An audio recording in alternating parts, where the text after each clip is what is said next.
Casa Editorial Lo que Importa presentan El Estado del Arte con Vivi Encina. En el episodio de hoy, Cultura, Ciudad y Encuentro. Conversamos con Alejandra Martí, directora ejecutiva del GAM, y con Roser Fort, directora del Centro Arte Alameda. Hace varios años que en Chile se discute desde distintas miradas lo que implica la recuperación de los espacios públicos. Se destaca la importancia de la seguridad, el orden y la limpieza de nuestras ciudades. Parece difícil estar en desacuerdo con esa idea, pero a ratos el debate parece estar incompleto. Los espacios públicos, por bien cuidado que estén, no sirven de mucho si nadie los usa, si nadie los habita. Piensen en un teatro impecable, pero con las butacas vacías. La recuperación de un espacio no se mide solo por los metros cuadrados restaurados, también se mide en la cantidad de encuentros que ahí se producen. Vivimos un tiempo donde cada vez más cosas se experimentan de forma solitaria. Sentarse en un lugar oscuro, no revisar el celular durante poco más de una hora y emocionarse junto a un desconocido que está al lado suena hoy casi necesario. Empujar reflexiones colectivas también. Por eso, en este episodio queremos conversar con dos mujeres que están a la cabeza de dos espacios fundamentales de Santiago. Alejandra Martí, directora ejecutiva del GAM, uno de los centros culturales más importantes del país. Queremos entender con ella qué significa sostener un proyecto cultural público y entender que la infraestructura de los espacios culturales es algo que trasciende gobiernos y presupuestos. Además, vamos a estar con Roser Fort, directora ejecutiva del Centro Arte Alameda, que lleva más de 30 años defendiendo el cine independiente y de autor como un espacio que nos abre preguntas y nos invita a entendernos como sociedad. En ese camino también queremos celebrar la gestión y las alianzas que están empujando la articulación de la infraestructura cultural en torno a un objetivo común: reactivar el centro de Santiago desde Red Alameda Cultural. Y sumado a eso, hay algo fundamental: formar audiencias, interés, curiosidad, pertenencia. Todo eso lo vamos a conversar en este episodio del Estado del Arte. Bienvenidos.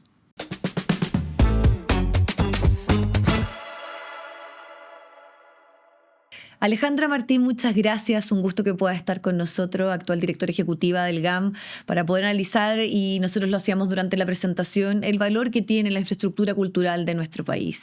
Muchas gracias a ti, Vivi, por la invitación. Me encanta estar en este programa y valoro mucho también que puedas abrir estos espacios de conversación más profunda y un poquito más detenida que lo que permiten finalmente los medios de comunicación. Sí, tenemos el tiempo para poder profundizar y entender ciertas situaciones. Y por lo mismo me gustaría partir porque tú nos comentases en qué situación actualmente está el GAM y cómo también tú lo recibes, porque tú asumiste este cargo a principios de marzo de 2025. Sí, bueno, ya son 15 meses a cargo de la dirección ejecutiva. El GAM está sano, está vibrante y están pasando muchas cosas entretenidas. Ese es el GAM actual. Estamos con cifras históricas de visitas al edificio. De los 15 años de vida del GAM, el año 2025 es el año que más visitas hubo. Visitantes, se llegó a casi 1.700.000, cuando el rango anterior había sido 1.560.000.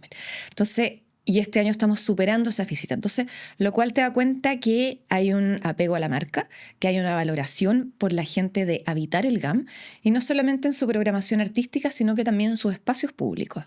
Desde que asumí la dirección, una de las preocupaciones justamente ha sido cómo mejorar aquellos espacios donde la gente se va a tomar un café, va a leer un libro, va a sentarse un foyer. Entonces, creo que la mirada al menos que he tenido es bastante 360 respecto al rol de GAM en la ciudad, en esta zona epicentro del eje Alameda, y que, como tú bien sabes, además estamos muy comprometidos con esta nueva red que se acaba de lanzar. ¿Cómo lo asumí? Bueno, con un déficit, con cifras de ocupación de sala más bajas de lo que obviamente un centro cultural de ese nivel quisiera, con una programación un poco más restringida, con un equipo que está saliendo de un clima laboral un poco enrarecido, pero te debo decir que a 15 meses y al día de hoy la organización está muy bien. y hemos reducido el déficit. ¿Tú sientes que en este tiempo se ha podido como ordenar un poco y revertir una situación? Muchísimo. Y yo también creo, y esto lo converso, soy bastante cercana a los trabajadores y trabajadoras de GAM y converso mucho con ellos. Y valoran mucho el clima que laboral que tenemos. Y también me importa mucho como ese cambio cultural respecto a qué es GAM. GAM está al servicio, tenemos vocación de servicio y cómo transmitir que es un orgullo trabajar en GAM.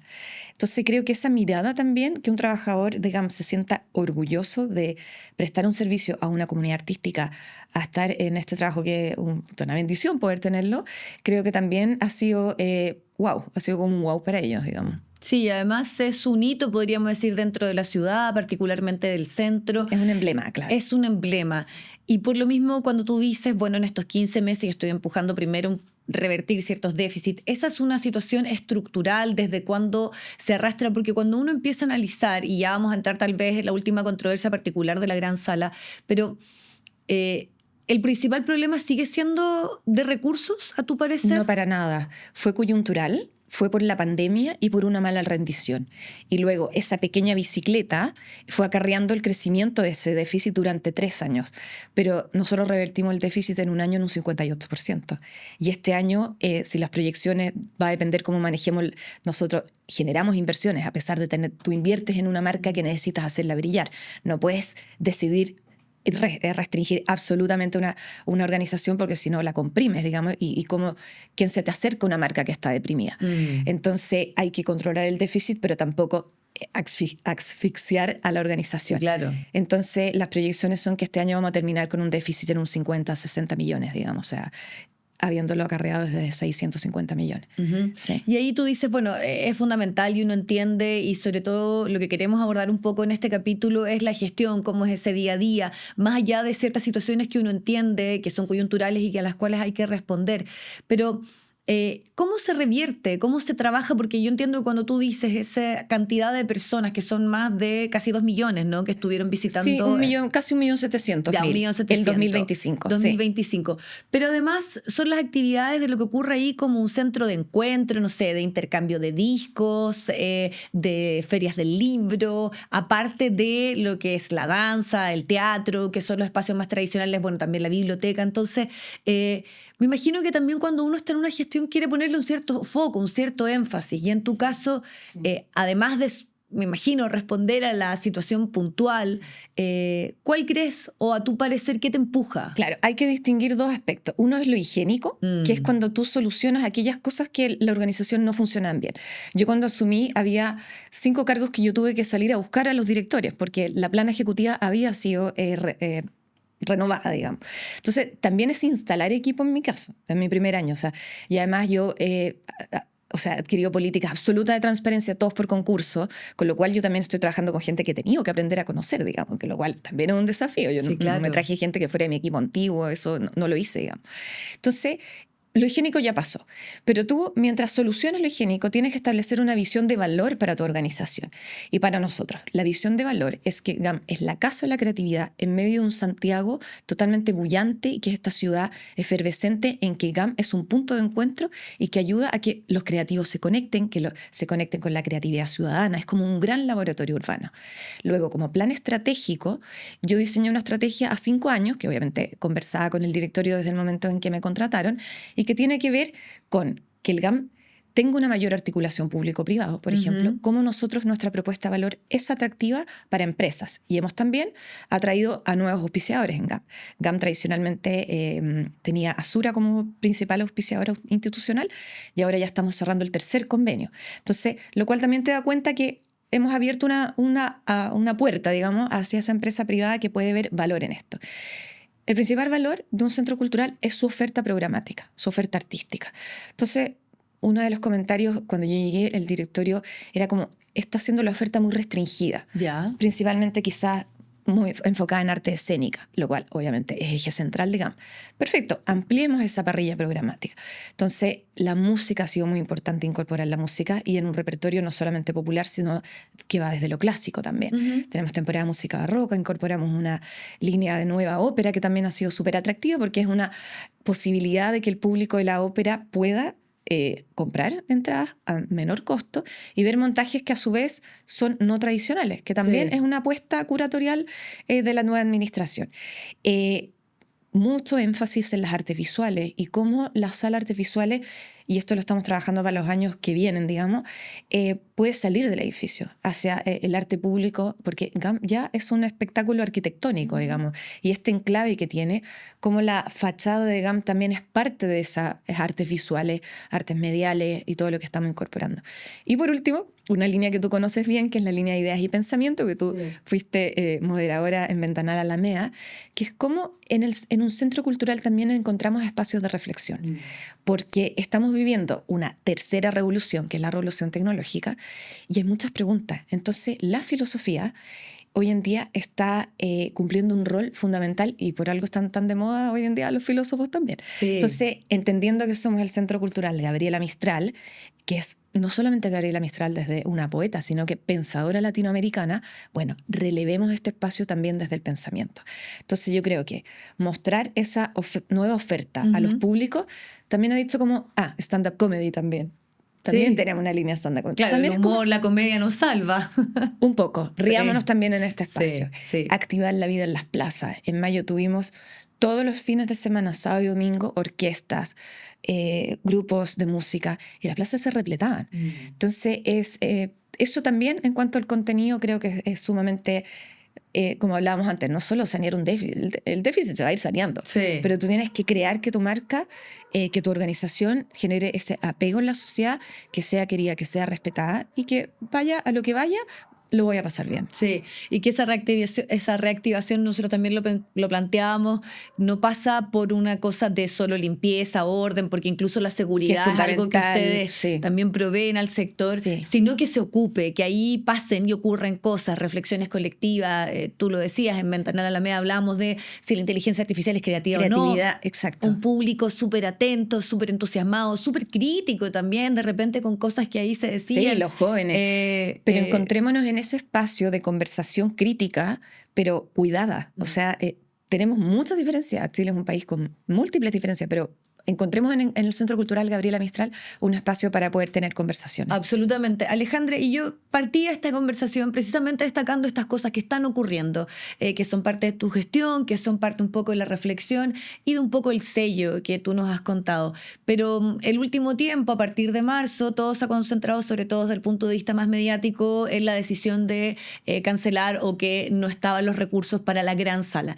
Hay que decir que este es un proyecto sumamente importante para la cultura de nuestro país, una sala de proporciones que no tenemos, que no contamos para ciertos espectáculos con características muy únicas respecto al escenario. Entonces, igual nos estamos perdiendo un escenario que podríamos decir es fundamental para el desarrollo e incluso para espectáculos que no podemos tener en este momento, porque el teatro municipal no tiene la capacidad, la acústica. Entonces, ¿qué ocurre en este momento y en qué está... ¿Y qué te pasa a ti con esta cancelación o estos recursos que no están? Yo cuando postulé a este cargo, el plan de la gran sala estaba en licitación. O sea, para mí, entrar a la organización en marzo del 2025 incluyó prospectar y reestructurar el organigrama, diseñar un plan estratégico, incluyendo la gran sala. Entonces, por lo tanto, desde donde tú lo mires, es una decisión que ni al directorio ni a mí, en lo particular, nos acomoda y nos gusta. Te debo decir que yo no pierdo la esperanza de que durante este gobierno se tomen caminos que pueden reactivar este proyecto. Y en ese sentido estamos colaborando activamente con el Ministerio y también nosotros mismos estamos levantando recursos para ello. Obviamente son gestiones que por la privacidad uno no puede compartir, pero volviendo a lo icónico y lo importante de reimpulsar este proyecto, Chile necesita crecimiento y necesita épica. Sí. La obra pública a este nivel es la que da cuenta que un país se mueve. Este proyecto en el epicentro de Santiago, en una zona que además estuvo tremendamente afectada en los últimos años, da cuenta de un país que es capaz de recuperarse. Creo que en este sentido este proyecto es fundamental para un gobierno y para un Estado que quiere mostrarle al mundo que es un país serio. Entonces, yo estoy absolutamente comprometida con sacar este proyecto adelante. Sí, y eso está... me imagino en buscar ciertas formas, pero también Fórmulas, sí. Fórmulas, alianzas, tú decías, empujar lo privado, que pueden ser también pueden tener un rol bien activo en precisamente resolver el tema estructural, podríamos decirlo, y también de lo que está en la retórica respecto a la falta de recursos. Pero hay otra duda que siempre ha estado presente, si efectivamente esto estaba financiado y se contaba con esa posibilidad, y si paralizarlo termina siendo más caro que avanzar en las obras. Sí. Mira, hay información, nosotros no somos ministerio. La Corporación Cultural Gabriela Mistral es un ente absolutamente independiente del ministerio. Todo lo que sucede en términos de financiamiento, este es un espacio tripartito. La propiedad es de bienes nacionales. Y en esto quiero dejar bien clara la película y aprovecho el espacio de también informar bien. Todo el predio donde está GAM es de bienes nacionales y es un gran predio donde nosotros administramos uno de los lotes, ¿ya? Ese lote está dividido y la gran sala es el siguiente lote que GAM iba a administrar cuando se terminara de construir. Luego está la Torre de Villavicencio y la explanada también. Entonces, todo este paño es el conjunto cultural Gabriela Mistral. Nosotros no ingerimos en lo que el MOP, el Ministerio de Cultura y Bienes Nacionales hacen. Por lo tanto, si esos recursos estaban bien entregados, nosotros no tenemos conocimiento y no tenemos cero influencia en decir sí o no. Entonces, información que efectivamente no tengo información para decirte porque son contactos directos entre ministros. Y ustedes, me imagino que en algún momento han tenido que pedir esa información y hasta ahora no se las han dado. ¿En qué está esa claridad como centro cultural que tiene que administrar o trabajar o ir en pos de que esa sala pudiese estar? Nosotros estamos trabajando activamente con el ministro de las Culturas, con el MOP y con Bienes Nacionales para que el proyecto se retome. La información de estaba la plata, no estaba la plata, nos enteramos por lo mismo que pasa por la prensa, digamos. O sea, se podría haber tenido un poco más de delicadeza en el cargo que tú estás, por lo menos porque entiendo que días anteriores habías estado en una inauguración que tenía que ver con avanzar precisamente en esa gran sala. ¿Sabes qué? Cuando estuvo los primeros días el ministro, cuando asumió, él fue un par de veces a la oficina donde le presentamos el proyecto completo del conjunto, no solo esto.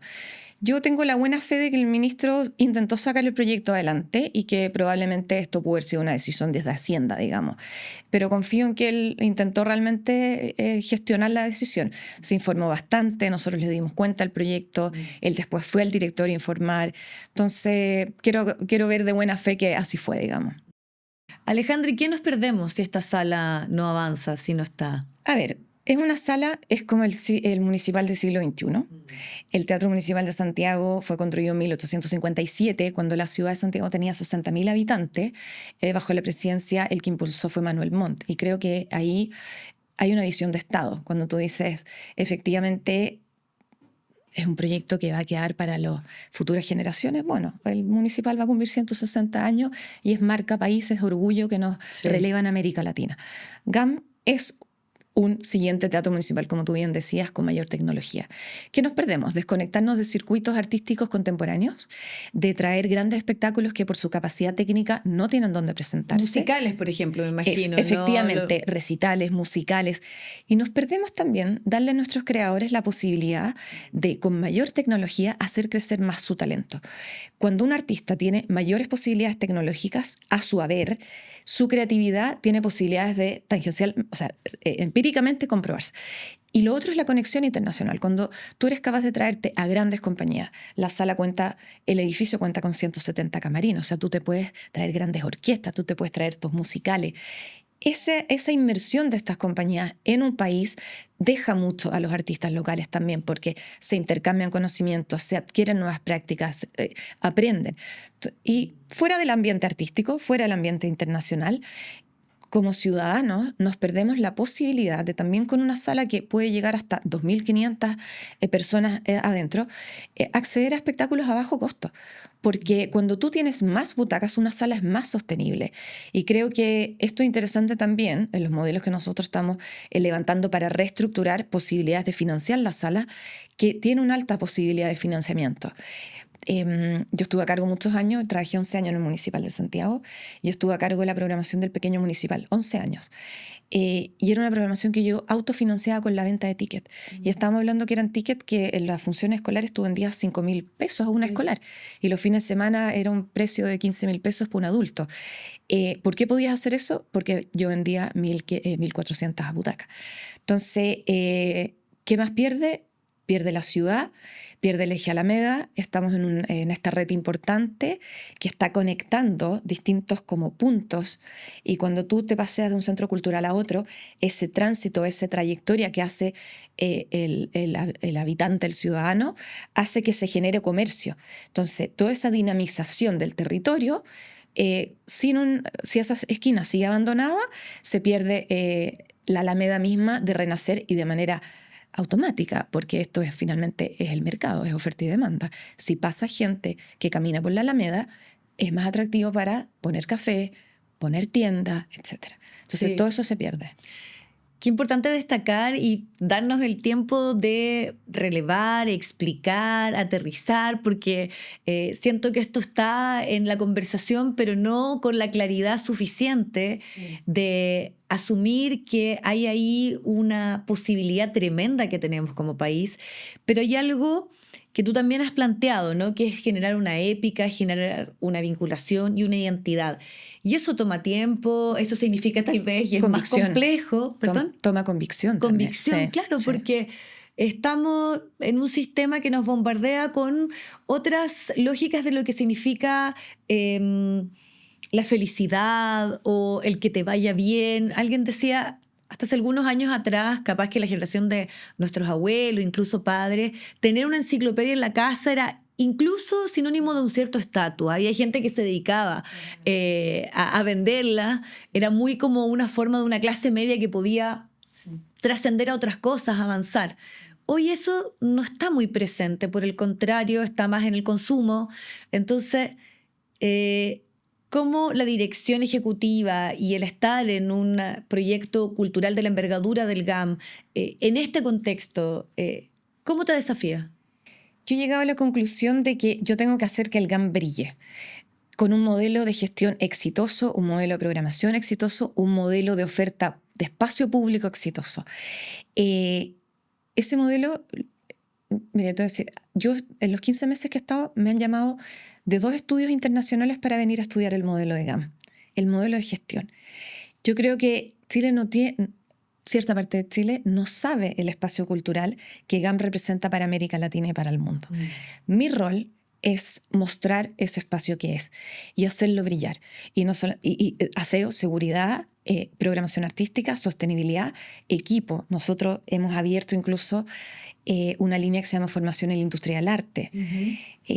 Cómo el equipo mismo es tutor de otros que quieren entrar al sector cultural, eso también te da cuenta de un centro cultural que es generoso y que es capaz de compartir conocimiento que tiene sistematizado. Hay un montón de prácticas y protocolos que estamos sistematizando. Hay mucho uso y costumbre en GAM, pero que no está protocolarizado, por ejemplo. ¿Cómo tú compartes algo que tú sabes hacer, pero que tú lo haces sin bajarlo en procedimientos?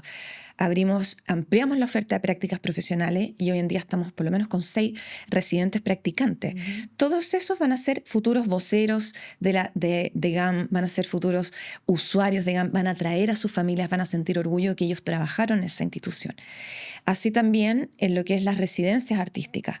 Como GAM es un laboratorio de proyectos que el día de mañana pueden escalar y pueden circular, no solo en Chile, sino que en América Latina, también es una de las maneras en que tú puedes hacer brillar una marca. Y por último, también me gustaría agregarte, Vivi, que yo creo que, y esto creo que tiene que ver con parte de la estrategia, es un error mirar a GAM solo desde el punto de vista cultural. GAM impacta en el Ministerio de Desarrollo Social, en las políticas públicas de desarrollo social, en el Ministerio de Educación, en el Ministerio de Vivienda y Urbanismo, en el Ministerio de Economía. Entonces, yo creo que parte de mi rol es ampliar la mirada para que GAM realmente sea validado como un proyecto de Estado que va más allá de una oferta artística. Entonces, creo que eso también tiene que ver con la capacidad de GAM de transmitir un discurso que es de un proyecto de Estado y no un proyecto solamente cultural. Sí, Alejandra, lo que tú nos citas y nos planteas algo que, por ejemplo, hace algunas semanas atrás la misma Paulina Ruttia, que fue exministra de Cultura, precisamente defendía por qué no estamos en el debate respecto a la seguridad, por qué no estamos en el debate respecto a la educación, y cómo ha sido también tomar desde un centro cultural esa decisión de no solo que hacemos cultura, sino también hacemos una cohesión social. Sí. Bueno, yo creo que es parte de esto mismo, estar instalando esta conversación. Yo me doy horas también de escribir columnas. ¿Por qué la directora de GAM escribe una columna que se llama Copamiento Cultural?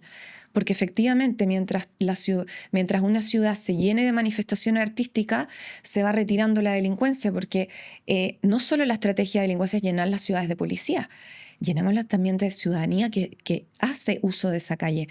Vuelvo al tema del espacio público en GAM. Nosotros estamos a punto de inaugurar una nueva plaza, de empezar a remodelar la Plaza Poniente de GAM con ayuda del gobierno regional de Santiago.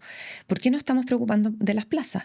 Vamos a correr la reja que da hacia la Alameda porque se produce un polo de inseguridad ahí. Entonces, y trabajo mucho además con la Asociación de Empresarios del Barrio Lastarria, con la Junta de Vecinos del Barrio Lastarria, con la Municipalidad de Santiago, con el Gobierno de Santiago, con todos aquellos que están preocupados de la seguridad. Yo creo que aquí cada uno se tiene que ir preocupando de sus metros cuadrados con esta estrategia de ir retomando el territorio con oferta entretenida para que la gente venga a hacer buen uso del territorio. Sí, y hay receptividad, hay buena llegada. Buenísima. Porque yo siento... No sé, me pasa que en el discurso creo que todos estamos de acuerdo y sería muy difícil que alguien dijera, no, mira, la verdad es que ya está en el fondo la justificación a ratos del tema de los recursos y ahí nos entrampamos y tal vez no se sale de ese debate. Pero yo creo y siento que tal vez hay grupos que incluso son los grupos que tienen mayor poder adquisitivo, más allá de quienes están en roles públicos, que de repente no están tan conscientes, no están tan conectados con el valor de una expresión artística, cuando además tienen la posibilidad o ya no está la limitación de, mira, tener una biblioteca en las casas, tener la posibilidad de estar, claro, uno al tiro inmediatamente se le viene la palabra consumir, pero no, pero estar en relación, en contacto con la actividad artística. Varias cosas. Respecto a lo que es el rol, a ver, yo soy una defensora del rol público. Esto quiero dejarlo súper claro. Para mí, la articulación público-privado no sustituye el rol público en lo absoluto. Y cualquier futuro proyecto para GAM, yo voy a ser una defensora de ese rol, en articulación público-privado. Yo he visto, porque además he tenido y he sostenido reuniones, por ejemplo, con ICARE. ICARE está en una cruzada de que parte de sus eventos vuelvan al centro de Santiago y ya han hecho cosas. Hicieron su última reunión en el Municipal de Santiago, en GAM estamos conversando actividades y si ICARE, que es una organización que mueve a todos estos empresarios, ya está pensando eso es porque hay una conciencia. Entonces, para mí eso es esperanzador y creo que es por donde se tiene que partir. Luego, hablando de lo público, del municipio, del gobierno de Santiago, nosotros tenemos una mesa de seguridad donde incluso GAM pone al servicio sus cámaras de seguridad al municipio. Entonces, yo te diría que yo sé que hay muchas cosas que leemos corto en las redes sociales, que leemos corto en los titulares, que son tremendamente negativas. Pero estos espacios de conversación son también los que nos dan la oportunidad de contar cosas buenas que están pasando para que justamente gente que de repente dice, oye, me asusté ir al centro. El otro día alguien me preguntaba, que me tocó en un cóctel, me decía, oye, pero el GAM lo quemaron, ¿no? Y yo como, no, eso pasó en 2006, ¿no? El GAM nunca se ha quemado, o sea, como ¿hace cuánto que no vaya al centro? Así como que me llega a dar risa la situación. Entonces como, no, el GAM, yo voy con mi niño, o sea, no. Sí. Un poco como salgamos de esta cosa que quizás conviene esa lectura rápida y para no ser, es cómodo quedarse en la casa. Sí, y es como y menos entendible en quien tiene la posibilidad, y yo diría incluso la obligación, un poco de... Absolutamente de acuerdo. De estar conectado y de ir a darte una vuelta y tal vez incito a hacerte una opinión respecto si está bien o está mal y no quedarte, bueno, es uno de los problemas que estamos enfrentando de posverdad, es mucho más generalizado y más complejo. Sí. Ya los medios tal vez estamos hablando de redes sociales, de que se instalan ciertas verdades, posverdades, burbujas de información, claro. Sí. Yo creo que es muy relevante hacer un llamado en esto a tanto a las familias como a los colegios. Yo tengo 3 niños, o sea, y mi hijo mayor tiene 18 años y el menor tiene 12, o sea, tengo 3 cursos para darme cuenta de lo que pasa en un colegio. Los colegios quedaron pasmados después de la pandemia. Luego, el tema del necesario exitismo del resultado en las PAES. O sea, te digo que tengo uno de 18 que está estudiando para la prueba. Entonces, retiraron todo lo que es la vinculación a las humanidades, al arte, por una necesidad de cumplir con matemáticas, con los puntajes, etc. Entonces, yo creo que aquí los colegios son fundamentales y los colegios están recién. Estamos a ¿cuántos años de la pandemia? O sea, ¿cuántos años han pasado? 3, 4... 6. O sea, recién veo que están reactivando el llevar a los niños. Cuando en Europa esto ya pasaron un año y ya estaban todos los cabros en los museos. Entonces, creo que el rol de los colegios es fundamental. Sí. Padres y colegios. Y yo trabajé 12 años en desarrollo público en el Municipal de Santiago y sé que por ahí tiene que ser. Sí, yo creo que al final también esto nos invita como ecosistémico, digamos. Sí, y a una reflexión entre todos que estamos haciendo como familias, como comunidad educativa, que estamos haciendo en nuestras comunas, en nuestros barrios, y incluso nuestras decisiones personales de cómo nos conectamos con un sinfín de actividades que hoy están disponibles y que son interesantes. Porque otra cosa que uno siempre escucha, y es bien increíble, que al final la gente de repente... obviamente que tienen el poder adquisitivo, no sé, van a Buenos Aires, van incluso a Brasil, o para qué hablar de Europa o Estados Unidos, y no, fui a ver una obra, claro. Broadway, y acá fui al museo. Claro, fui a los museos, y acá tenemos disponibles tremendos museos, tremendas expresiones artísticas, escénicas, cine también, que está hablando de muchos más temas, de mucha más diversidad. Entonces, ¿cómo se está también, me imagino, en el caso tuyo, trabajando en dejar ciertos prejuicios y juicios y además generar, ojalá, que esas futuras generaciones tengan una vinculación, tengan un mayor contacto, aparte de lo de los colegios que tú mencionabas, por ejemplo? Cuando yo llegué a GAM, miré la pirámide un poco de asistencia, de edades, y el fuerte de nuestro público estaba entre 18 a 45 años. Estoy hablando del 75% del público. Y luego tú veías un 3% hasta 18 años y un, 15% mayores de 60. Entonces, obviamente, ¿qué está pasando? Seguridad, o sea, todo lo que hemos estado hablando. Pero ¿qué pasa también con la oferta artística? Solo teníamos oferta artística para la familia en las vacaciones de invierno, por cierto. Entonces dije, perfecto. Chicos, chicas, programación artística, vamos a programar durante todo el año, un fin de semana al mes, al menos un espectáculo para la familia.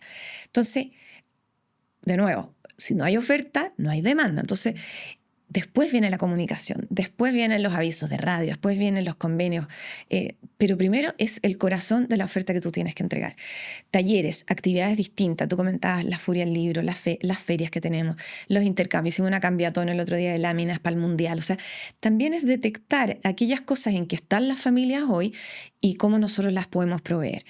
Y para mayores de edad, es fundamental, es el público del futuro. La pirámide en Chile se está invirtiendo. O sea, los centros culturales que no están mirando el segmento de tercera edad como un segmento del futuro, o sea, empiecen a mirarlo. Toda la razón. Porque a una tasa de crecimiento, de natalidad de 0,9, este país, en un poco años más, nuestro público es de tercera edad. Y en GAM pasan muchas cosas interesantes en tercera edad. Las comunidades, en BiblioGAM, por ejemplo, es un espacio que hemos transformado mucho para el encuentro. Hemos incorporado mucho los juegos de mesa, también como una línea de oferta. Y todos los fines de semana la gente va a jugar. Recibimos una donación de la Fundación Periscopia y avalan 6 millones de pesos, que son distintos tipos de juegos, y ellos una vez al mes van con los diseñadores de los juegos a explicar cómo jugar los juegos. Dentro de las industrias creativas, los juegos de mesa son los que más han crecido, lo cual igual es divertido, digamos, porque es algo, uno dice, podría decir, estamos en los videojuegos como digitales, pero resulta que la gente está volviendo a estos ritos más antiguos, como lo que decías tú de tener la enciclopedia en la casa, y yo veo mucho rechazo también, o sea, lo que fue la encíclica del Papa reciente sobre la inteligencia artificial. Exacto, yo veo mucho rechazo también. O sea, por lo menos en ese debate que tuvimos ahí precisamente en el GAM, más bien las voces eran todas muy críticas y con mucho temor, y volver a la conversación, al encuentro, a la vinculación, porque ahí está como un poco la salvación de la humanidad, era cosa de las que uno escuchaba de gente joven y de gente ya más mayor. Y tú lo ves en las nuevas generaciones. Por ejemplo, todos estos espacios como medios vintage, nosotros ahora estamos editando un vinilo con los 15 años hicimos una selección curatorial de los 15 años grabados de música de GAM y lo vamos a lanzar este semestre, digamos. Entonces, ¿cómo es ese compromiso también de GAM con la divulgación? Porque los espectáculos y la música es efímera, pero resulta que GAM tiene un estudio de grabación y la graba. Entonces tenemos 15 años de música grabada. Como nosotros también podemos ser productores a través de un sello discográfico que estamos ahí trabajando para crear esa divulgación y ese objeto que tú bien te quieres después llevar a tu casa y tener puesto para recordarte esa experiencia. Yo creo que también hay mucho de eso. Sí, hay mucho de eso, y también me quiero quedar con otra cosa que tú planteabas y que, bueno, uno va recopilando conversaciones anteriores donde estos temas surgen y los va conectando. Y eso claro, y eso es súper interesante, que es que también el debate respecto a las expresiones culturales o la vinculación o las audiencias, incluso lo que tú decías cuando se habla en materia de seguridad, de economía, de educación, que no está presente, pero también muchas veces está desde como una posibilidad de reinserción social o de estar en sectores donde hay poblaciones más vulnerables, pero no, por ejemplo, en un relato que está asociado a cosas tan sencillas como la felicidad, el goce, la plenitud de cierta etapa de la vida, como tú dices, personas jubiladas, sí, que están muy aisladas. Entonces, también esa carga como desde, sí, la reflexión, el pensamiento crítico, el tal vez conocernos como sociedad, lo que estamos procesando de la inteligencia artificial, de las tecnologías, sí, pero además también desde donde podemos gozar y encontrarnos y como sí, disfrutar. Sí. Sí. Sí, yo creo que das en el clavo, y no sé si viste el reportaje al Arte y Letra de la Maureen Lennon este domingo, sí, que da cuenta del renacer de la escena teatral chilena. Yo por mi trabajo trato de ver la mayor cantidad de horas de teatro posible. Me llevo a los niños, al marido, el que esté de turno, vamos. Veo las salas repletas. Sí. No solo GAM está con un crecimiento de los públicos. En general, voy a la FINI, voy al Teatro Ictus, voy al Teatro Nacional. Cada vez que voy, las salas están repletas. Yo creo que hay una necesidad de volver a esa comunidad, volver a encontrarse en el mirarse a los ojos. Las redes sociales nos han intoxicado. Yo creo que nos han vuelto una sociedad absolutamente polarizada, manipulable, binaria, y yo creo que el ser humano no es tonto, finalmente. Como decía este creo que es Byung-Chul Han, que dice más fiesta, más fiesta. Yo creo que estamos un poco en esa búsqueda también. La vuelta a leer los clásicos. Yo creo que estamos también como... Las comunidades son fundamentales. Ahí nosotros no alcancé a contártelo mucho, pero también parte de la estrategia en GAM es detectar aquellas comunidades de afinidad y darles espacios en GAM, los clubes de lectura. Por eso te comentaba los juegos de mesa, el cine, el hacer un análisis de una buena película. Es como empezar a retroceder, salir de esa instantaneidad que estamos sumergidos. Imagino que todo esto además disponible de forma gratuita, o sea, sí, sobre todo los talleres, ¿no? Mira, GAM de la oferta total es como, no tengo la cifra exacta acá, pero es como un 70-80% de gratuidad. Y luego, dentro de sus precios, porque al obedecer nosotros a un rol público, también cuidamos la política de acceso respecto a los precios. Y son precios que normalmente no sobrepasan los 20-25 mil pesos y con una serie de descuentos grandes para tercera edad, estudiantes, artistas, etc. Claro, porque otra de las cosas también que siento yo que pasa por un cierto desconocimiento e incluso que es tan evidente que más bien pasa por una decisión y no por un tema de recursos. Piensa tú una ida al cine, sí, incluido las cabritas, la bebida, o sea, es mucho más caro que cualquier entrada que además suelen tener o jueves para estudiantes y adultos mayores o precios populares ciertos días. Entonces al final es decisión. Capaz que obviamente hay una responsabilidad también en la falta de difusión, la escasez de medios que tengan las carteleras, sí, o que te cuenten, sí, cuál es la disponibilidad de las posibilidades, sí, de artes escénicas. Ahí yo creo que se juntan varios elementos, pero yo creo que a veces nos hemos acostumbrado a una cierta narrativa que es muy veloz. O sea, yo vengo del mundo de la ópera. Mi carrera son 20 años de trabajo en el sector de las óperas. Entonces siento que yo vengo de un sector que está 3 horas sentado en una butaca. ¿Quién hoy en día se sienta 3 horas en una butaca? O sea, es realmente difícil cautivar a las audiencias allá. Cuando tú ves una serie, maratonear la serie, cada capítulo ya dura 30 minutos. Sí. Entonces, aquí hemos acostumbrado, desde el cine, la red social, a narrativas que te generan como una adrenalina que es te va generando una necesidad de ver cosas rápidas y cortas. Entonces, yo creo que la duración es un tema también, como en los espectáculos, y luego los mismos textos a veces. Cuando tú entras a una sala en que te plantea textos profundos, en que tienes que escuchar, y tú estás cansado, también decís, ay, que voy a ver una película. Sí, la evasión se busca. Yo también creo. Entonces también la sociedad del cansancio también. ¿Qué tan cansados estamos como sociedad que finalmente nos estamos restando de esos espacios que nos enriquecen el alma, el espíritu, y que finalmente es en la identidad humana, que es parte del panel que tú estuviste, Sí. son lo que nos hace más humanos? Entonces, pero yo creo que eso es una revisión un poco más amplia de qué sociedad y de qué sistema finalmente familiar, universitario, etcétera, estamos construyendo. Absolutamente. Es tremendamente profundo y yo creo que nos está impactando a todos, o sea... Sí, qué buena esta invitación, una revisión también más personal, tal vez, obvio, no todos los fines de semana vamos a poder ir, pero tal vez uno al mes, uno cada 2 meses, o sea, Lleven hay a los niños, posibilidades. sí. Yo el fin de semana me llevé a uno de mis hijos con 3 amigos. Esa es mi responsabilidad social personal. Absolutamente.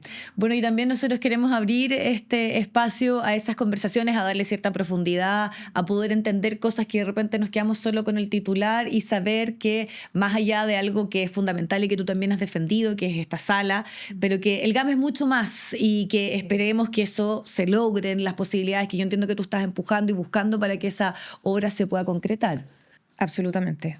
Y tengo el sueño de que lo vamos a lograr, y no solo la sala, sino también el conjunto completo, la explanada, Torre de Vicencio.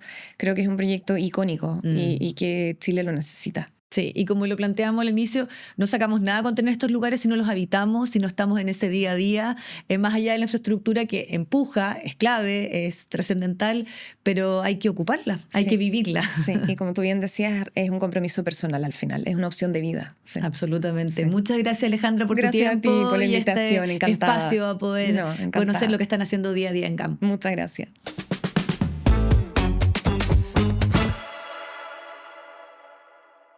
Roserford, muchas gracias. Muy bienvenida al Estado del Arte. Un gusto que puedas estar junto a nosotros.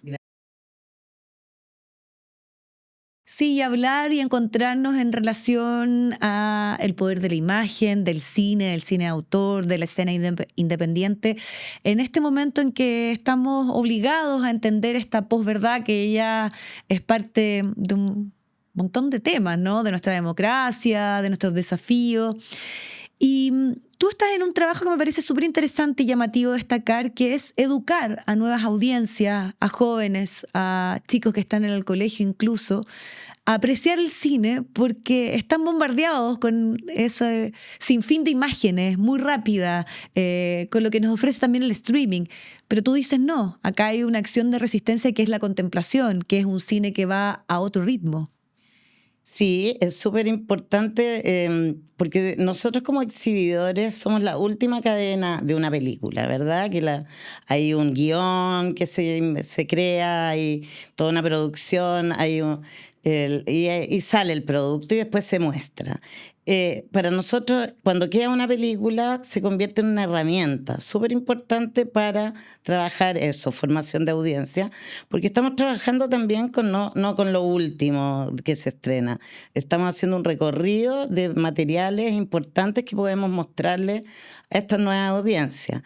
Y fue una experiencia súper interesante lo que pasó post pandemia, porque el público que empezó a ir al cine se renovó también, se rejuveneció.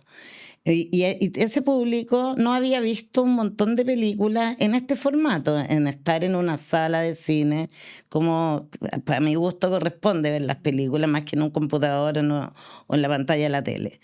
Entonces hemos logrado generar contenidos para nuestro público habitual, que siempre está formando audiencias, pero además estamos con proyectos dedicados a los estudiantes de colegio y de universitario, con los que dialogamos, con los que presentamos y hablamos de memoria, hablamos de futuro. Podemos con los contenidos trabajar en distintas áreas y sentimos como equipo de Centro de Arte Alameda que es un rol fundamental ahora. Roser, incluso tú estás trabajando con los estudiantes del Instituto Nacional, que son parte, moderan conversatorios, son la asistencia, además, porque están al lado, ¿no? Porque el mismo Seina, precisamente donde está ahora el Centro Cultural Alameda, está ahí.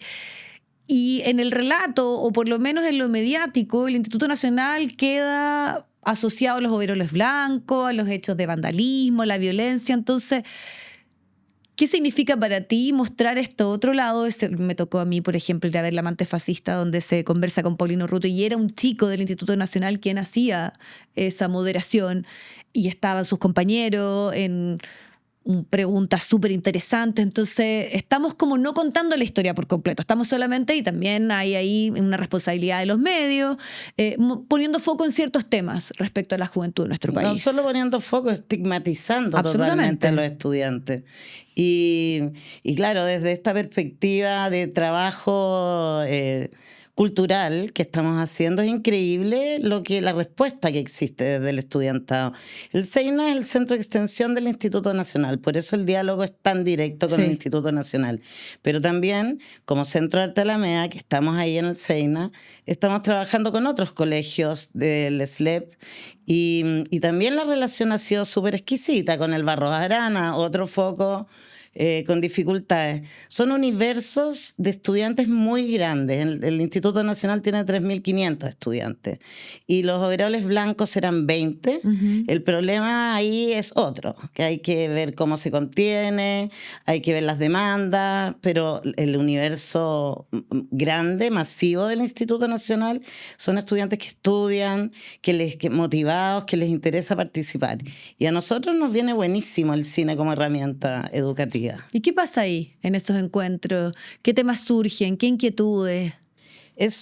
Para nosotros es súper motivador, además, ver cómo las preguntas. También estamos ahora particularmente haciendo un cineclub, donde también van los estudiantes del Instituto Nacional, pero que lo ampliamos a otros colegios y a estudiantes también universitarios. Eso es una vez a la semana. Las preguntas, y es un diálogo en relación a la película y una presentación. Son 12 películas para viajar por el mundo a través del cine. Y cada película tenemos un pasaporte que le entregamos a los jóvenes que van siendo timbradas sus asistencias. Y cada película tiene un relato geopolítico, tiene después una conversación. Estamos llevando a algunos especialistas según el país de origen. Y los jóvenes tienen pasión, tienen inquietudes, tienen motivaciones que realmente nos dejan a nosotros sorprendidos. Rosary, ¿por qué, volviendo a lo que conversábamos inicialmente, crees que está solo este foco puesto en estigmatizar, en una lógica más bien de resolver todo en relación a la juventud o a los colegios públicos desde estas acciones, y no de algo que sigue ocurriendo en esas instancias, en esas comunidades, que es la reflexión, que es el debate? A tu parecer, ¿qué pasó? Yo creo que hay una distancia en muchas ocasiones entre lo que corresponde entre el Ministerio de Educación, por ejemplo, y el Ministerio de Cultura. No hay una línea directa. Creo que es súper importante ir generando nuevos escenarios donde la cultura y la educación se entremezclen para que se vuelva a valorizar. Como que se desvalorizó la cultura dentro del colegio. En general, la búsqueda de rendimiento va como alineada con las matemáticas, con la ciencia. Y en las realidad, carreras rentables que escuchamos hace algunos días. Eso fue bien impactante. Entonces, creo que hay que volver a vincular más el tema educación con el cine, porque hay de todo también en este universo, en las redes sociales y las nuevas tecnologías han hecho que también los nichos sean súper acotados. También la gente va a ver lo que quiere ver, Sí. y los jóvenes lo mismo. En cambio, cuando educación también genera cultura general, se amplía el espectro, el abanico, te enriquece. Y yo creo que por ahí hay algo que ha pasado. No sé si el traspaso del Ministerio de Educación a las municipalidades, no lo identifico bien, pero creo que sobre todo hay una estigmatización muy feroz en términos del día a día. de los estudiantes. Y pensando en este tema que nos convoca, ¿no? De hablar de esta posverdad, que es más bien que yo conecto desde lo emocional, más allá de lo racional o de la evidencia, verosimilitud que pueden tener ciertas cosas. Y bueno, se han construido, podríamos decir, retóricas, liderazgos a partir de aquello.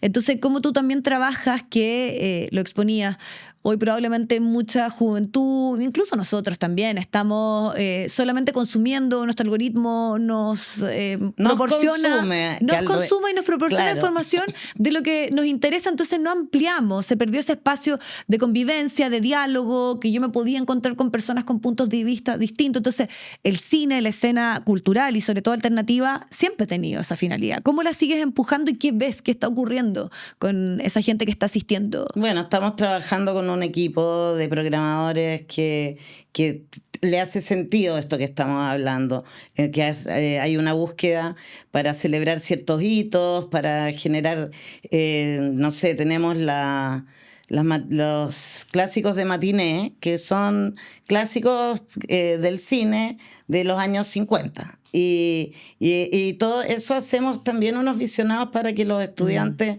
no solo vean Machuca, que es como lo que uno acostumbra. De hecho, les dimos Machuca el año pasado con Ariel Mateluna, que fue a conversar, y también fue alucinante. Fue algo parecido a lo que viste con la Paulina Urrutia, y hablaban de Machuca desde otra perspectiva de la que me tocó a mí cuando vi Machuca. Tenían otra visión. Entonces, los contenidos y la forma de... ¿Qué ven distinto a lo que tal vez a nuestra generación, lo que lo vimos cuando se estrenó la película Andrés Wood, nos marcó? No sé, les llamaban mucho la atención el tarro de leche condensada, por ejemplo. Era como, era una de las fijaciones, ¿cachai? Yo creo que los vi más frescos revisando la película. Que nosotros más desprejuiciados. Y estábamos más cerca nosotros también de lo que apunta Machuca, ¿no? De la vivencia misma. Claro. En cambio, ellos... es distante, están recorriendo una historia a través de una propuesta cinematográfica. Y en eso me imagino que tú ves algo que te entusiasma, porque están todos los estudios, la neurociencia, los psiquiatras, los psicólogos analizando a esta juventud que está hiperestimulada por las pantallas, que está poco conectada, tal vez los mandan a que vuelvan a jugar, a que el deporte, la cultura sea el lugar. Pero ¿hay esperanza, sientes tú, en lo que ves en ese día a día? Totalmente. O sea, siento que ahí está la esperanza. Pues nosotros tenemos un público súper fiel, adulto, que llega a nuestras funciones habituales. Pero este público que se convoca particularmente a estas acciones cine y educación, es el público al que tenemos que cautivar, que tenemos que enriquecer, que tenemos que hacer que reflexionen. Yo creo que ahí está, y por eso son importantes los contenidos y es importante la forma de entregar los contenidos. No sé, nosotros en la Alameda no está permitido las cabritas, porque no participamos del tema de comer adentro de la sala. Nos parece que es una historia mucho más conectada con la pantalla y con el sonido, y por eso nos importa que se vea y se escuche bien. Y en este caso, estos jóvenes también lo entienden así. También la obligación de apagar el celular en la sala. Se genera como un ritual y hay 200 chiquillos en la sala que cumplen con lo que se les está solicitando. Y después supongo que se irán a sus casas y pensarán más todavía en lo que acaban de ver. Sí, absolutamente. Y lo otro es que es interesante que esto converse con una escena de directoras que han estado en los últimos festivales y también esa voz de mujeres en la creación narrativa me parece súper destacable, pero además con películas que se han transformado en un éxito tocando tal vez temáticas diferentes desde Denominación de Origen, de Tomás Alzamora, La misteriosa mirada del flamenco, o incluso una película mucho más indie de jóvenes de su proyecto de título como Mata Punky. O sea, a mí me tocó verla con mucha gente joven, probablemente yo era la que conocía a los reales punky. Fenómeno, mira, la misteriosa mirada del flamenco y Mata Punky han sido dos fenómenos. que a mí me tienen muy contenta porque el cine chileno, que también es otro estigma Que carga de que también. es fome, de que es largo, de que es político. Sí, siempre es político. Siempre todo lo que hacemos es político, cada acto. Entonces, Denominación de Origen habla de identidad, habla de nuestra sociedad, pero con humor, con Sí. no actores. Es un fenómeno también, Denominación de Origen.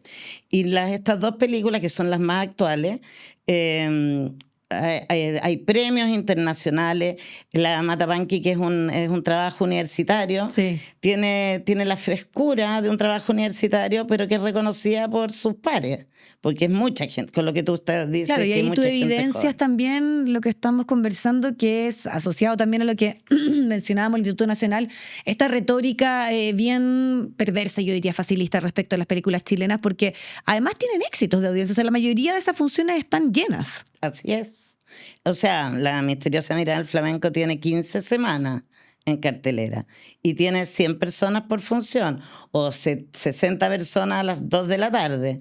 No, sí es lindo también sentir que hay una alternativa cinematográfica y de oferta cinematográfica en la red de salas de cine independiente. Quiero destacar que hay un trabajo súper importante porque además estas películas llegan a todo Chile. Entonces no están solamente circunscritas a que haya una multisala en la ciudad, sino que pueden, a través de estas salas independientes, verse estas películas en otros lados. Roser, te escucho y siento que hay un tono optimista en ti. Todo el rato. Tiene que haber un tono optimista todo el rato. Pero en el debate estamos concentrados y reflexionando en situaciones complejas, desde los recortes presupuestarios, desde también cómo seguir cautivando y formando nuevas audiencias, y cómo también hay una cierta hegemonía en algunos discursos respecto a la cultura, mucho prejuicio, mucha violencia incluso cuando hablamos de esto. Bueno, yo te diría que esto ahora se ha exacerbado, pero en 33 años que me ha tocado participar de la cultura como gestora, se repite, casi es cíclico, de acuerdo a... ¿Tú lo ves así en tu trayectoria como...? Sí, ahora está mucho más siniestro porque es lo uno o lo otro. Entonces, de ambos lados hay descalificaciones. Y me parece que hay que lograr centrar un poco el diálogo para que podamos llegar a acuerdos. No sé si centrar, pero llegar a acuerdos. Hay que escucharse. Y creo que hay que estar con una actitud optimista porque si no hay un bloqueo, hay una frustración todo el tiempo. Siento que hay mucha frustración en este momento frente a cosas como las políticas que se han demostrado, los recortes. Claro, hay preocupación también. Pero, por otro lado, hay que seguir gestando y hay que seguir moviéndose. Y creo que uno no se puede inmovilizar. Tiene que estar con proyectos, con ideas, con sueños. Y la característica del Centro de Arte de Alameda es eso. O sea, perdimos nuestro espacio original, nos volvimos a reinventar. Y creo que esa es la forma en que hay que mirar el presente y el futuro. ¿Y cómo ves la pérdida de ese espacio tan emblemático, recordando que esto ocurre también en el contexto del 18 de octubre, bueno, y todo el análisis posterior que hubo, que al final hoy se transformó incluso en el punto que muchos marcan de un antes y después, en lo que han sido también la llegada de la ultraderecha al poder? Bueno, así como está... Es lo que hablábamos de estigmatizar, también hay una negación, hay negacionismo a las atrocidades que existieron en el año 73, hay un negacionismo al 18 de octubre, pero la historia contará las cosas por su nombre después. Y la pérdida de la Alameda es lamentable, de la Alameda original, porque además no solo provocaba encuentro el Centro de Arte de Alameda, sino que también tenía un tema de seguridad para el barrio, porque pasaban cosas todo el día, era una cuadra activa, y ese barrio todavía está bastante triste. Cuando uno transita por Bueras y por el Parque Forestal, no digamos que se reconstruyó toda la historia y que nos olvidamos, ahí que hay vestigios todavía. No sé, creo que sería importante que se considerara ese lugar como un posible espacio cultural, que no se convierta en un mall chino, no sé, no pueden subir mucho, no se puede convertir en edificio, pero ojalá la municipalidad, la gobernación, el ministerio entendieran que es un espacio que se tiene que recuperar porque está ubicado, tiene una ubicación privilegiada. Y para ti, ¿qué reflexión haces de lo que pasó en ese contexto?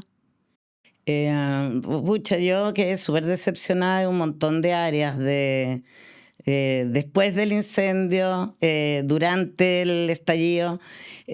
Siento que esos 2 meses y medio que duró hasta que estuvimos ahí, hasta que fue el incendio, se podrían haber evitado esa extensión del conflicto, que me tocó vivir diariamente. O sea, durante 2 meses y medio yo tenía que llegar a las 11 de la mañana e irme a las 11 de la noche porque no podía ir circular. Y después se convirtió en los viernes, como un deporte. Los viernes queda la escoba. Pero ¿cómo no controlaba ahí eso? ¿Cachai? Entonces decepción por ahí, por un tema de seguridad. Y luego de lo que pasó, muchas reuniones, miles de reuniones que finalmente me dejaron súper debilitada. Un juicio que también salió sin culpable, pero sin saber qué fue, otra decepción del Ministerio Público, y así, pero por eso te digo, creo que no era el momento ya de seguir peleando el espacio, y nuestra actual sala nos tiene contentos, estamos con N Público, sentimos que dialogamos bien con el SEINA también, que está la danza, está el teatro y las artes visuales, nosotros el cine. Es un lugar súper completo el SEINA, tiene en términos de oferta. ¿Tú concuerdas? Porque claro, se pasó como de una cierta ilusión que en algún momento estuvo marcado también por un nuevo proceso, también por un sinfín de otras acciones que fueron pacíficas, como esa marcha multitudinaria. Después, bueno, viene una respuesta más bien en la violencia que nadie puede desconocer, que efectivamente ocurrió. Pero todavía parece que es algo que pasó hace muy poco rato como para que hagamos un análisis más en profundidad. ¿Tú estás también como en esa vereda? Como No, desde el proceso, que... ¿o tú tienes una posición clara en relación? Porque ahora como que todo, por lo menos en el debate más público, está en la condena y por qué se permitió la violencia, pero como que no salimos de ahí, siento yo. No, pero si las demandas tampoco se cumplieron. Es un poco lo que me pasa a mí con la pérdida también, de sentir que hay un problema y que no se soluciona, y ahí viene frustración y viene rabia y viene... Yo no quiero tampoco justificar, pero sí entender. Y siento que todavía los gobiernos están al debe con las personas. Así que por ahora tengo recuerdos muy potentes, buenos y malos, de ese periodo, pero no voy a negar lo que pasó y tampoco voy a negar que fue una respuesta espontánea de las personas. ¿Y qué te pasa con el debate, con lo que se transformó ahora? Sé que me aburre, en realidad, porque siento que no, es como siento que hay un montón de situaciones mundiales que se replican, que se debate y que no pasa nada. No sé, como que estamos en un loop, ¿sientes la guerra de Irán con Estados Unidos. Bueno, ahora vamos a dar un ciclo de Abbas Kiarostami prontamente, en el mes de julio, de cine iraní. Entonces me río y digo, bueno, ganó Irán, es la guerra al final, porque las demandas se cumplieron. Pero en realidad todo va quedando como así, es un loop que se repite. Y en nuestro país me inquieta mucho escuchar de repente los debates que dan en la televisión, esos que te tocaba estar ahí todas las mañanas. Porque siento que hablan siempre lo mismo.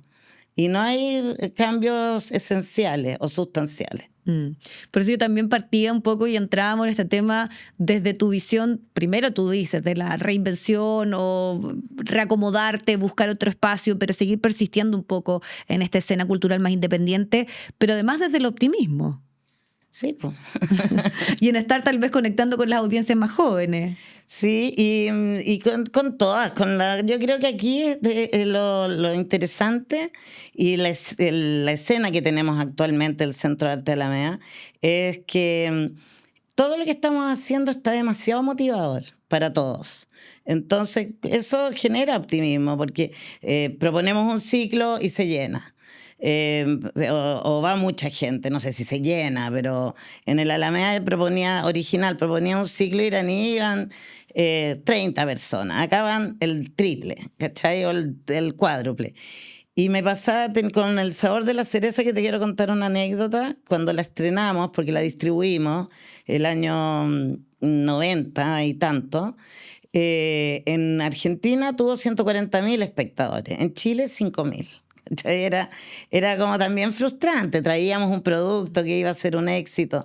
Acá no, acá está pasando en este momento, en lo que estamos proponiendo, está teniendo una respuesta. Y eso ¿podrías evaluarlo como en ciertas tendencias? O sea, ¿crees que hoy hay mayor interés en lo que pasaba, no sé, 5 años atrás? Porque, claro, yo me acuerdo de la época universitaria, era un deleite poder aprovechar el Cine Arte Normandía, el Cine Arte Alameda, pasaban muchas cosas ahí también. Pero después uno dice, capaz que hay ciertos mundos que, más allá de los procesos generacionales, siempre está este interés por las carreras que estudio. Entonces, no me interesa saber, tú que estás en esa gestión y que llevas muchos años, ¿ves que hay un aumento, por ejemplo, ahora? Porque tal vez las alternativas que se nos ofrecen son un poco lo mismo y el cine de autor cobra mayor vigencia. Bueno, esa es una razón, yo creo, de todas maneras, porque si ahora vas a una multisala te vas a encontrar con 3 películas en este momento en las vacaciones de invierno. Claro. Y el otro efecto tremendo para el cine chileno y para el cine de calidad o independiente también es que aglutinan todos los estrenos al mismo tiempo, porque después va a estar estas pantallas bloqueadas por 20 copias de cada película. Eso es un efecto. Pero también yo creo que han pasado tantos años desde que partió el Centro de Arte de Alameda, 33 años, que se van repitiendo ciclos y ahora vienen los hijos de mis amigos y seguramente van a empezar a venir los nietos de mis amigos en algún momento, como que se van refrescando las audiencias y también la oferta cultural nuestra también cambió, también es muy, muy amplio el abanico. Creo que es imposible no encontrarte con una película que te guste en una semana en el Centro de Arte de Alameda. Esta semana hay como 20 títulos. Y son películas además que lo mencionábamos un poco en la pasada, pero me gustaría ahí que pudiésemos darle un tiempo a esta idea de no perder incluso la capacidad más contemplativa, o que una película no pase en los primeros 20 minutos toda la acción, que es el cine que se nos está ofreciendo, y que además ese cine o esa serie obedecen a las redes sociales, porque no sé, el proceso que una persona capta la atención de un reel puede ser de 15 segundos. O sea, estamos hablando de que 1 minuto y medio ya es mucho tiempo para contar o explicar algo, una declaración. Entonces, yo creo que es un tremendo desafío, incluso por cómo estamos adaptando nuestra capacidad de atención a partir de lo que es ese consumo y ese bombardeo de todos los días. Sí, a mí particularmente, que me cuesta, por ejemplo, las películas largas. ¿Ya? Gran parte de nuestras ¿A ti te películas cuestan me cuestan un montón. Pero bueno, ahora el fin de semana vi Nuestra Tierra de la Lucrecia Martel. ¿Ya? En la sala, y dura 2 horas y algo, y se me pasó volando. O sea, igual el cine hace que tú logres, igual era una película, era un documental, entonces, pero era atractivo, igual las imágenes, las escenas. Creo que yo siento que igual hay una cantidad de público que sí está atento y que quiere tener esta experiencia cinematográfica. Algunos van sin haber visto las películas, otros sí se las repiten. Tuvimos la última vedette del Wincy Oyarse con la Maggie Ley, que salió a cantar al final, estuvo maravilloso. Y de las 100 personas que habían, 80 no la habían visto. Entonces, yo creo que es súper importante el trabajo que hacemos programático para cautivar estos públicos, los nuevos, pero también los clásico. Eso esperamos. Rutherford, muchas gracias por estar junto a nosotros. Gracias. Y esta interesante conversación en toda tu trayectoria y lo que estás haciendo día a día por esta escena independiente. Hermoso. Los esperamos.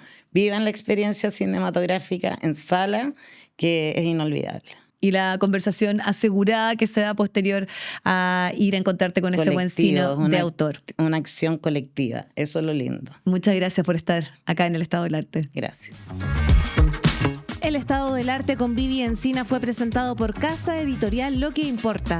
Dirección ejecutiva Daniel Matamala. Producción general Paulina Barrales.